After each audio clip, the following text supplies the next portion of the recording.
Apologise నేను చెప్పాల్సిన వ్యక్తులు ఎవరంటే, ఆ రోజు ఆ స్టేజీ మీద ఉన్న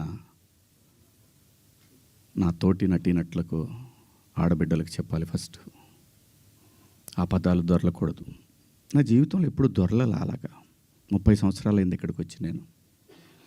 అన్ని సంవత్సరాలు పాలిటిక్స్లో ఉన్నా ఏ రోజు కూడా ఒక చిన్న మాట జగన్ గారినైనా, లేదంటే ఏ మహిళనైనా, లేదంటే ఏ పార్టీనైనా నా హద్దు దాటి మాట్లాడలా.